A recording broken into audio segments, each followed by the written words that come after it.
We spy with our little eye, a new kids movie to watch about a spy. I'm Captain Starlight and welcome to another kids movie review. Hit that like and subscribe button right now for the freshest and Fun with Captain Starlight content 3 times a week. Plus, check out heaps of our other movie reviews in the link below. Lincoln really wants to be a secret agent. Jet setting across the world, going on spy missions, one flippy, not shaken or stirred. Lincoln? Are you playing spy again? And the Loud family are on vacation for a wedding. Welcome to the Thunderball Resort! Lori, think fast! But it seems a spy never sleeps. My spy sense is at a level 5 tingle. Lincoln, honey, let the spy stuff go. There are no bad guys around here.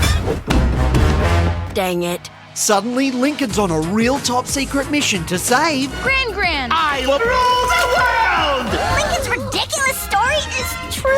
Lori, call your father. Nobody makes phone calls anymore. It's all about the emojis. Just call them!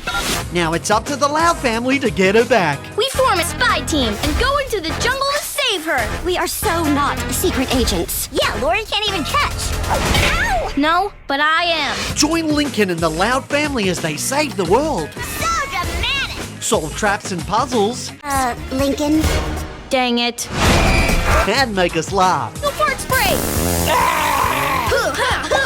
Parents, this movie is family friendly, although it does contain a fair amount of slapstick violence and may not be suitable for your younger secret agents. Fun facts, this movie is based on the characters from the cartoon The Loud House, of which there are 8 seasons, and this movie is set between 4 and 5. This movie is also a spoof of spy films like James Bond and the Mission Impossible series. If you're a fan of The Loud House or shows like SpongeBob SquarePants, it's no secret that you'll love this movie. Our Captain Starlight rocket rating gives it a Spy-tanic 4 out of 5. Before you check it out, remember to like and subscribe for more of our great content. I've been Captain Starlight, and this has been another kids movie review.